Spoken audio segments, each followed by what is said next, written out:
But her book, Asian American Dreams, came out in 2000, and it actually is a really good kind of weaving of personal narratives and history in terms of the Asian American and Pacific Islander community. So that's something that I always recommend to folks. But when I think in particular about veterans and the military community and the Asian American and Pacific Islander community, the Venn diagram is very connected, and that's for good reasons and for, let's say, complex reasons. In terms of American history, in terms of American colonial history, my parents are from the Philippines, and so from my perspective, coming from America's first venture into colonialism is an interesting kind of aspect of my experience as an Asian American. But it also leads me to think about a Filipino-American history with respect to the U.S. Again, I said my brother, is a military family. We did not grow up that way, which is a rarity, given the fact that many Filipinos came to the U.S. through the Navy in particular, and through other military forces. The largest section of foreign-born military service members are from the Philippines. So, but that said, whether it's Filipino Americans, one of the proudest aspects of my career is that I got to work on issues related to equity for Filipino World War II veterans. So we worked with the Obama administration, whose 8 years in office were really bookended with victories for the community. So the stimulus package, which you might recall was the first big legislation that came out of his tenure in 2009, included appropriations that created the Filipino World War II Veterans Equity Compensation Fund, which provided a one-time military payment to veterans who served in the Philippines, only to have their status as U.S. veterans revoked by the U.S. government after the war. So you saw 200,000 soldiers who served under U.S. command, essentially in the span of a month, have their status as U.S. veterans revoked and have their path to citizenship as U.S. citizens revoked. That history aside, we gained that first victory for them with the compensation fund in 2009, and then in 2016, literally in November and December, as President Obama was getting ready to leave office, one of the last bills he signed was a bill to give a Congressional Gold Medal to U.S. Filipino veterans of World War II. They actually are the largest cohort of recipients of the Congressional Gold Medal. You might know that Congressional Gold Medal is the highest award that the Congress can bestow on an individual or a community. So given the fact that 250,000 soldiers were called into service, and the fact that American soldiers were also eligible if they served in the Philippines, you're looking at the largest cohort of people to receive the Congressional Gold Medal in a single swoop. So, but that being said, that's just one story, the story that I'm most familiar with. Whether it's other folks who fought in Southeast Asia and who are fighting for recognition of the sacrifices that they made, because a lot of that was done in secret, the secret war in Laos, the Vietnam War, the ways in which Hmong veterans were conscripted into service for the U.S. That is another aspect of Asian American military history and American military history. I could go on for days, but suffice it to say that one of the things that I am most proud to be able to talk about this month in particular is that intersection between military history and Asian American history. So with that, I'll just thank you all for coming. Again, this roundtable as a monthly program is a really great way that MOVA interacts with the community. So thank you for coming. I'm happy to answer any questions, but happy Asian American and Pacific Islander Heritage Month. Thank you.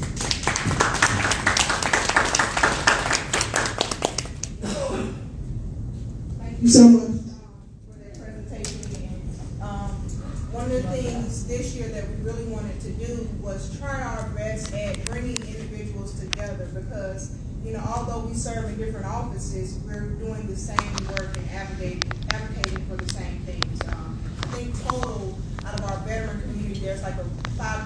percentage of veterans in the DC area. So today I'm about to introduce up to us Blue Star Families. Today we have before us the Acting Executive Director, Julie Briggs, and also Laura as well too. And military spouses are often the individuals who we fail to realize, but they do an amazing work and just are the ones that hold our veterans down and allow for us to go out there and do the duties. So I'm going to open the floor up to them and turn their presentation on as well too. Hello? Yes.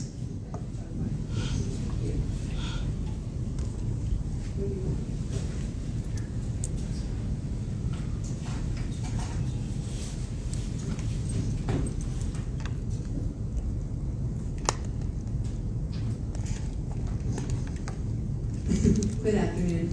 If you can show the next slide. So I'm Julie Riggs. I'm the Executive Director of the National Capital Region of Blue Star Families, and with me today is Laura Abubecker. She is our deployed fellow for our chapter, and she will go into great detail, a little bit of detail, about what that stands for and what that means in the wonderful program. Today, I'd like to give you guys an overview of our organization. Several people don't know who we are. We've been around since 2009, and we are definitely on a growth trajectory, but there are still people, especially if you served a while ago before our organization was stood up, that you may not have heard of Blue Star Families.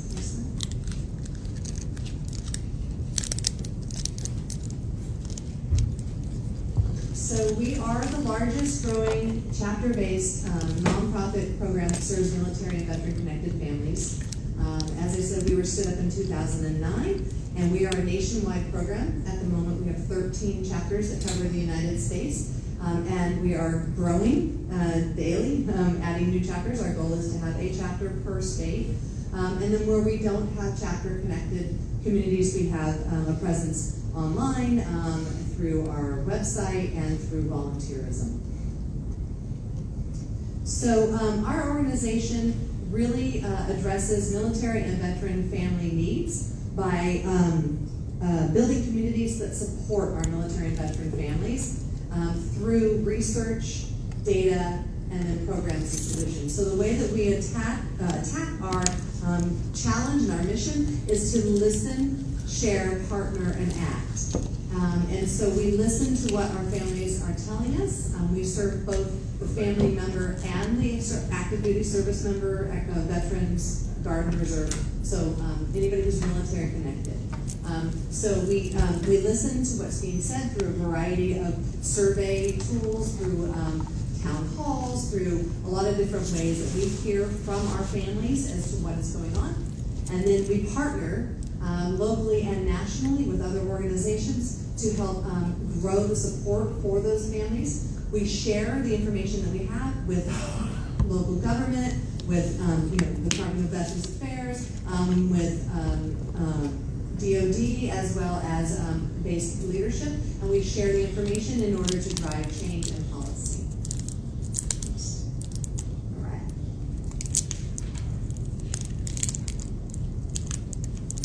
Oh, I'm sorry. There we go. Okay, so we are a membership-based program. It is free to be a member, and I encourage each of you to go on and register with us. You receive a badge, and it has a QR code there, so it's real easy access to get to our website. And for those of you online, I'll ask that Fallon maybe share that information. At the end, you'll also see the slide that has the link to our website. Membership, as I said, is free, and it allows you to be connected to, based on your zip code, to the chapter closest to you, as well as to our national programs. So some of the programs we run in our chapters, these are some of our basic programs, include our Blue Star Books, where we bring Disney books into the hands of our military and veteran children in communities. We have our Blue Star Careers, where we work with military and veteran spouses to connect them to career opportunities. Our annual Military Family Lifestyle Survey shows that 43% of our military and veteran spouses are underemployed or unemployed due to serving alongside their service member. As we all probably, that's not a shocking number, but we work to create opportunities for portable and sustainable employment for our military and veteran spouse populations. We also have programs like our Outdoors Connect and our Blue Star Outdoors. I love this one. It's a partnership with the National Park Service, where we get military families and veteran families into the national parks. We increase the exposure of parks to families that perhaps have been underrepresented in those parks in the past. We open opportunities to help people feel comfortable and have access to those parks, including the National Park Pass, which you are eligible for as a veteran for life, as well as activity. And we also provide a lot of other programs that you can see listed here. So they are sort of based on the area. Each chapter does kind of pick and choose which programs make sense for their constituents.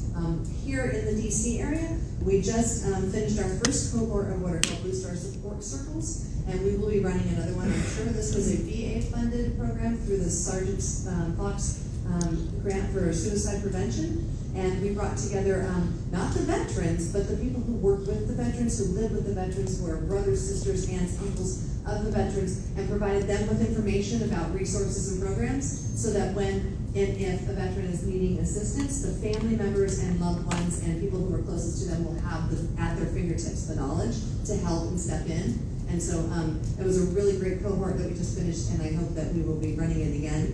And I'd love everybody to join us on that. Okay, next slide.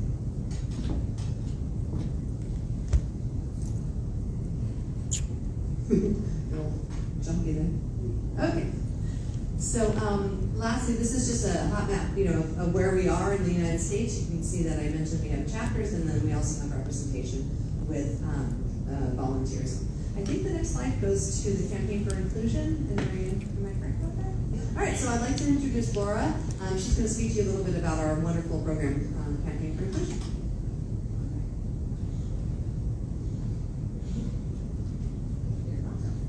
Thank you, Julie. My name is Laura. I've been a military spouse for about 13 years. I lived in DC for about two years we've been here. I'm currently geobaching. My husband is in Fort Leonard Wood. So when we say military spouses are resilient, we're also resourceful, so seek us out. I am the Deploy Fellow, stands for Diversified Scan Pipeline Leaders of Your Military Community.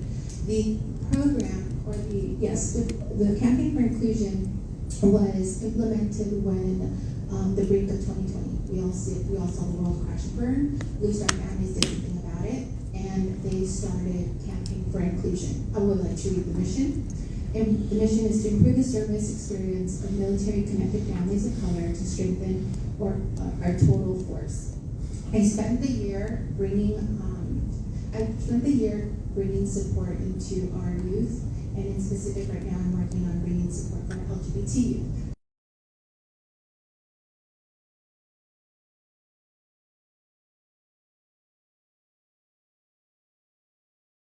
Next slide. So the Campaign for Inclusion, we have the 5 pillars, which is leadership, research, training, collaboration, community impact. I am under the training program. So I spent also, in addition, focusing on what I wanted to support, I also spent the year with mentoring. Julie mentored me with getting to know the area, with getting to sharpen my professional tools. As military spouses, we tend to bounce around, so sometimes some of the skills that we have in one position will not accommodate in another. So this year was also to build me up to be that deployed fellow leader, to come into MSODSO and do what I do best. Next slide. Okay, so these are the 8 deployed fellows. Each one of us had our specialty. I did LGBT, and then we have our technology, which is Angela. Marla's in food and security, and Nakia was a chapter fellow. Kimberly is our housing. Geraldine was a chapter fellow. Lydia was our financial wellness, and Jared is another chapter fellow as well. Each of us had an opportunity to focus in on our key areas and build a capstone, which we did. And we presented that in the week of Campaign for Inclusion about 2 or 3 weeks ago. And these are just photos from our Campaign for Inclusion, one was from our graduation, and the other is where we presented our capstones. I'm really grateful for this opportunity because we were able to really highlight what we are able to do as military spouses. Sometimes it does get a little blurred in the lines, and we're able to highlight that. So thank you again. And I'll just add, as Laura mentioned, the Deploy Fellow Program in the Campaign for Inclusion. In 2021, we put into the field our first survey for military families of color. And from that survey, a lot of what we heard about why people of color were not approaching resources that were available to them is that they didn't see themselves in the people who were providing the resources. And that is the barrier to people getting the help that they need. And so, as an organization, we committed to increasing that pipeline of people working in military and veteran service organizations to represent the great diverse population we have in our military. And so Laura is the second cohort to come on, and so from here Laura will hopefully go into another role in the MSO VSO space as a leader, and will continue to do this. We will be advertising for our next Deployed Fellow in June, and that person will begin in July. They must be here in the DC area because they're going to support this chapter. So if you know of anybody who might want to be involved, please reach out to me. I'll give you my card and get another call. Okay, a couple of other things just really quickly. Did we skip the one that said the survey was open? No, not yet. Okay. Okay, no, that's fine. We can go back to the welcome week. Just really quickly, I know we're talking along here. I just want to talk about two more things. Welcome week. So one of the things that I mentioned was that Blue Star Family's Military Family Lifestyle Survey is an annual survey. It identifies that one of the biggest hurdles that military families face, and then therefore sort of as well veteran families, is that feeling of lack of connection to their community because they come here, maybe this isn't where they were born and raised, maybe they don't have family here. They feel lack of connection. Some choose to stay here for reasons after they get out, or others move to other areas. And so we as an organization take a week in October, or in September, I'm sorry, at the end of September, typically at the end of the PCS season, and we welcome our 600,000 military families and veteran families who move or transition into communities across the United States every year. So we will be doing a large activation this year, and please keep your eye open. If you sign up as a member, you'll get information about all of the wonderful events, but we do a variety of programs that will support to get people connected to each other, to the resources in this room, and to the resources in their communities. Okay. Let's see. We're a little bit slides over. Yeah, I'm sorry. That's okay. I don't know what's next, guys. It's all it's a guessing game. No. Welcome to COVID, 21st century. There you go. Thank you.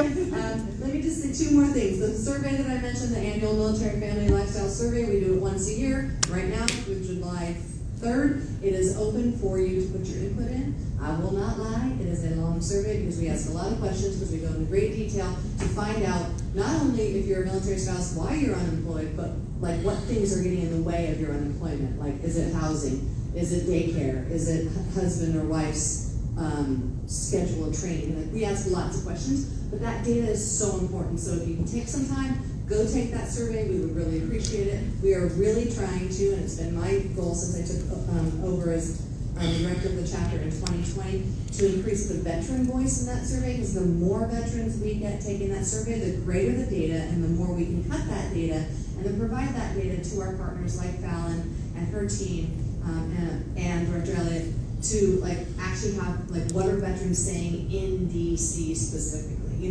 So we get the numbers up, we can count that, and we can get the voices heard better. So the second thing I will finish with is, I don't know what I'm finishing with. The video, right? The video. Oh, thank you. Yeah, I just wanted to show a real quick video, just a little bit of fun of the things that we do as Blue Star families. And I know it's not that.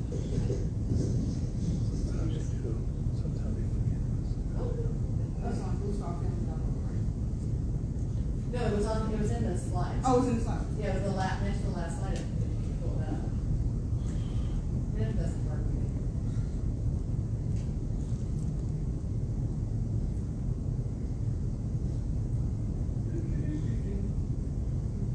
Oh, look. Right there. Thank you.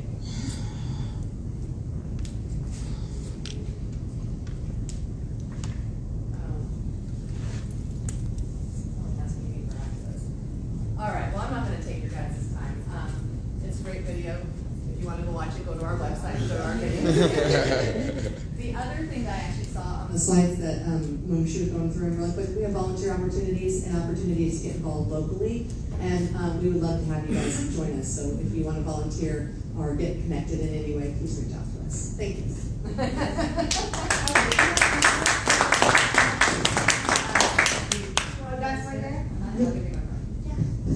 want to say really thank you to Julie and Laura, because a lot of times people don't realize it's a multifaceted thing, especially with individuals who are currently serving and being veterans as well too.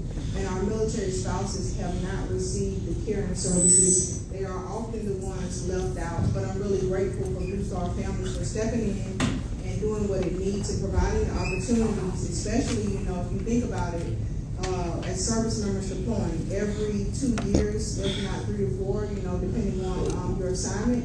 That's hard, for an individual who's working. So thank you for inviting me for the campaign for inclusion. I learned so many things. I was able to be in a room with individuals who are actually doing the work and advocating for everyone. And just if you know anyone, a military spouse, please reach out and, join the network, because it's so important. And we really want to thank Fallon and the mayor's office for your support. You guys have been an amazing partner. Let me know when it's question and answer period, because I don't take social cues very well. I got you, Laura. So next, we're going to go on to Greta, who is also a military spouse too, from the Arthritis Foundation, and Greta as well too. So she's from the Arthritis Foundation, and she's going to go over what they do and services for veterans as well too. Good morning. It was so great listening to your presentation. There's a lot of overhead, I think, great work with all of this. The Arthritis Foundation has been around for 75 years. Is this better? Oh, I don't know. This far. This far. So we're celebrating our 75th anniversary this month. We are also a nationwide organization. I am the executive director for our Metro DC market, which serves a whole lot of people with arthritis, which includes a whole lot of people with veterans. The work we do is very broad. The number of diseases that fall under the arthritis umbrella is really astonishing to most people. Most people are familiar with osteoarthritis and some with rheumatoid arthritis and psoriatic arthritis, but even diseases that don't have arthritis in the name, like gout, lupus, fibromyalgia, they all fall under this umbrella. So really it's a huge population that we serve. And I'm going to focus on our work with the military today, but we, like you guys, are also working on a lot of diversity issues. We do a lot of fundraising that goes to different initiatives, but we too are really committed to trying to get diversity in the providers, right? Because we know that makes patients more likely to feel heard and seen and understood and follow up with their doctors and get the care that they need and make those decisions. And you'll hear more about some of our Connect groups later, which are phenomenal and a great way to get involved and connected as well. But I'm actually going to start with the video, so hopefully this works. So Fallon, if you want to play that.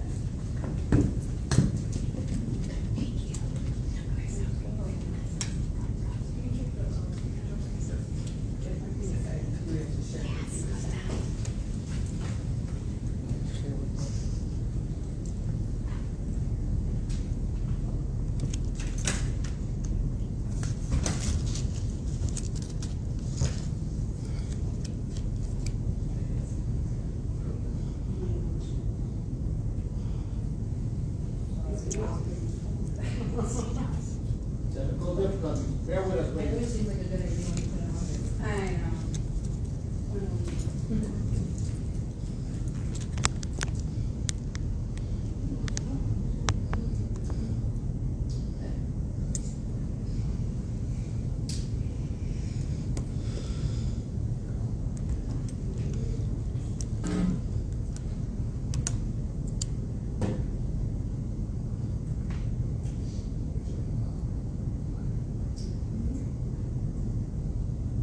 Okay, so I have to add, did you map your pants to your guys' logo? Yes. Yeah, very good. I have a lot of green in my wardrobe. I'm going to make it only drums and see.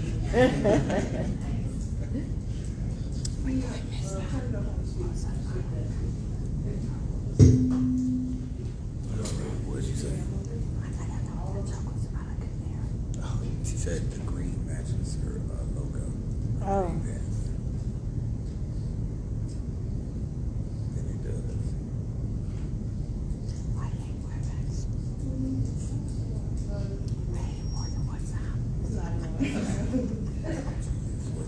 Well, we have a lot of great veterans involved, and on the website you can hear some of their stories and see all their amazing faces, so that video is available online. So I thought I'd start a little bit with why service members are more prone to arthritis. A lot of the training that happens, and then when in active duty, carrying these really heavy packs in the back, jumping out of moving vehicles, that can cause a lot of trauma to the joints, especially too when during basic training and even after all of this crazy physical challenges are being asked of you, but form isn't always at the top of the training list. So you're doing all these crazy things with not always perfect form, which can lead to a lot of issues. Traumatic and overuse issues, another big contributor. And then a lot of times service members start getting these injuries at a really young age. And so the younger you're injured, the more time there is for those injuries to lead to issues, including arthritis. So it's really a compounding effect. Next slide.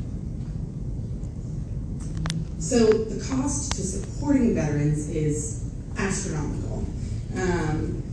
So for healthcare and disability, first use treatment, $2,000. Second use treatment, $25,000. General annual health care for ages 24 to 65, almost $500,000. And then disability compensation, again, we're pushing $500,000. So the lifetime total for each individual in the service with arthritis is almost $1 million, which is, again, astronomical.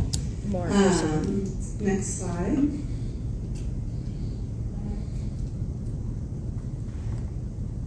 So, we are here to help and try to do that in a lot of different ways.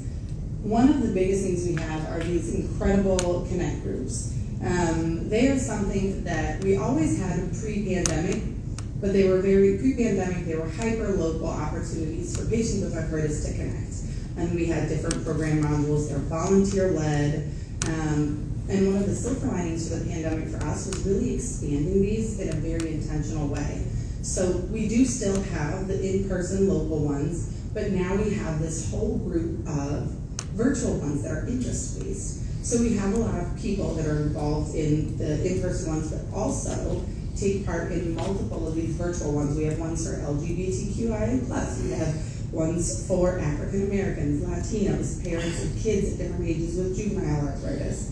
But then we also created one for military and veterans, and a lot of spouses get involved as well. And I'm really proud to say this one was actually started by one of our local volunteers, Steve Smith, who was incredible. Currently that group has over 200 members. We have quarterly virtual meetings with a variety of topics that change each quarter. Again, these groups are volunteer-led, so they are led by veterans, but then they bring in different subject matter experts.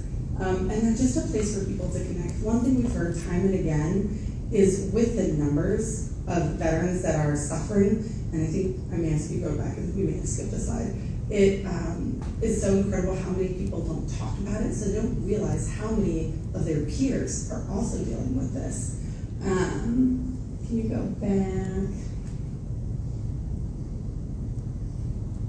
Just because, again, the numbers astounding is a theme for the one more. There we go. So to that point, so it's actually 1 in every 3 veterans and service members who is diagnosed with arthritis. And it's actually the most frequent reason for active duty personnel being deemed unfit. So it actually is a really big issue when people are deployed, because if somebody gets injured and they're being sent back, especially since arthritis can be something that we try to delay the onset of. Individuals over 40 are twice as likely to develop arthritis after returning to civilian life. And we already talked some about the wounded service members' costly lifelong care. So again, it's just an incredible number of people that are impacted and affected, and it's something that they end up living with for decades most times. All right, so let's get back to where we were.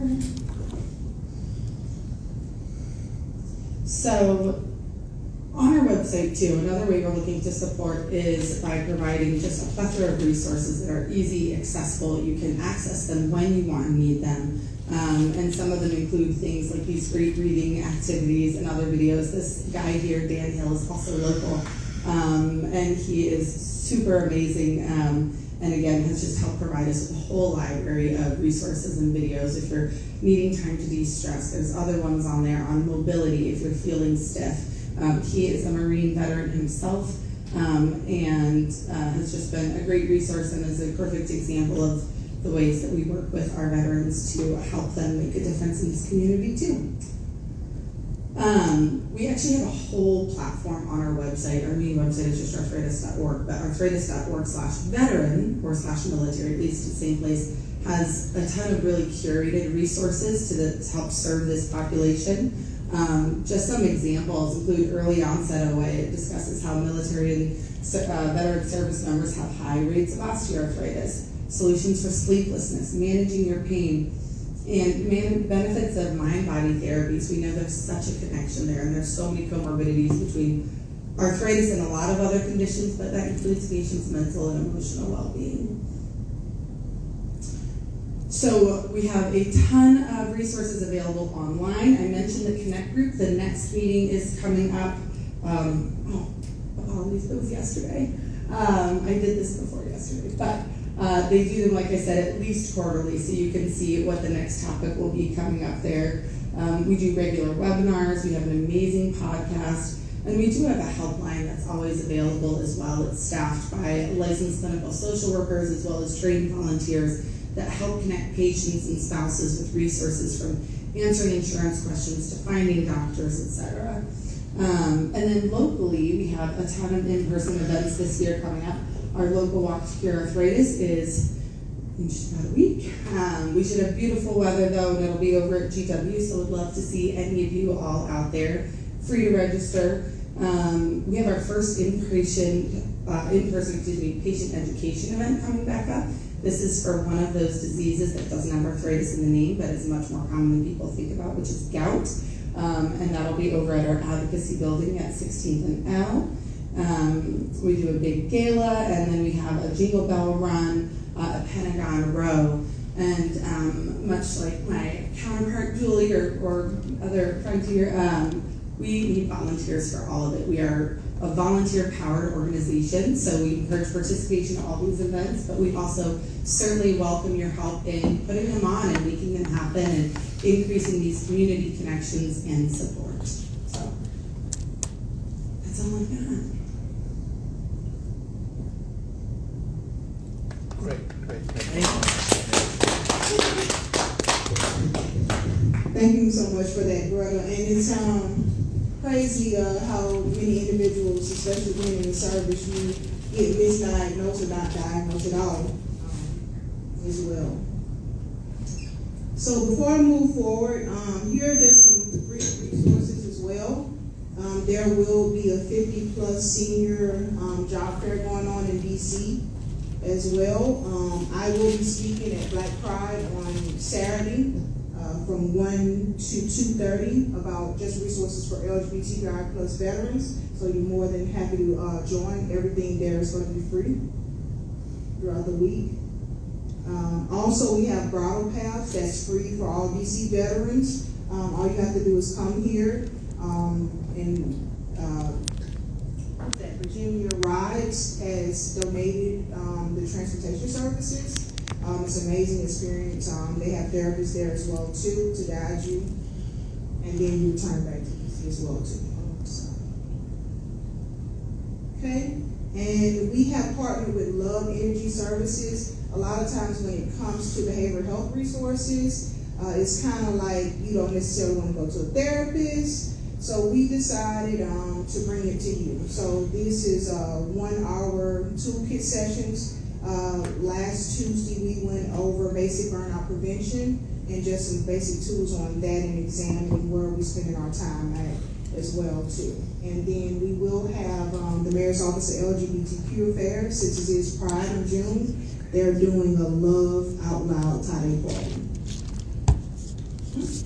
And then Father's Day is coming up, so Martha's Table is doing a huge thing on District Dads. Martha's Table is always doing something. So if you know of anyone in need, whether it be a veteran or not, they always have the fresh fruit, produce, and vegetables and stuff there too. And then on June 8th, Mayor's Office of Veteran Affairs is doing the LGBTQ mixer open to everyone. That includes allies, that includes military members, that includes military spouses as well too. It's open to everyone.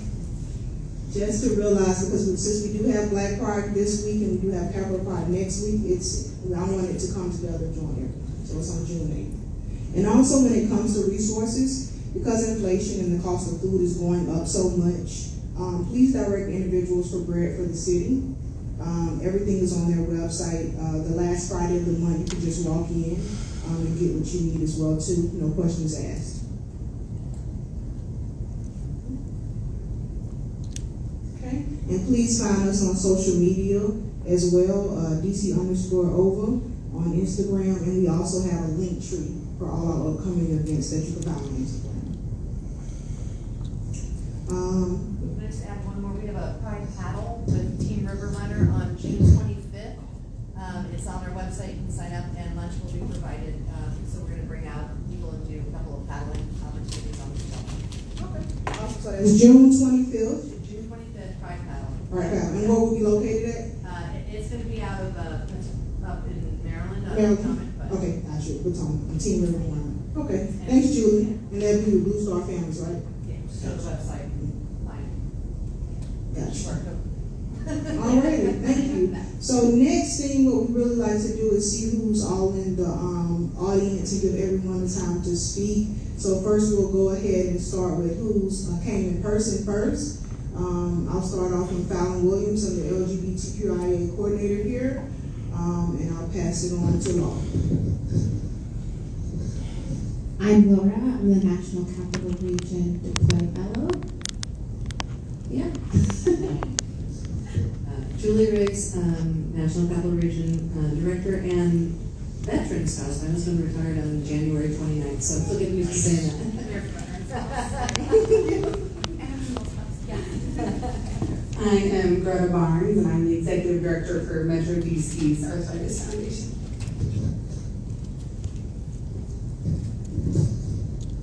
Sorry. Okay. Hi, this is Robin Walker Salas, and I Wounded Warriors Behind Bars.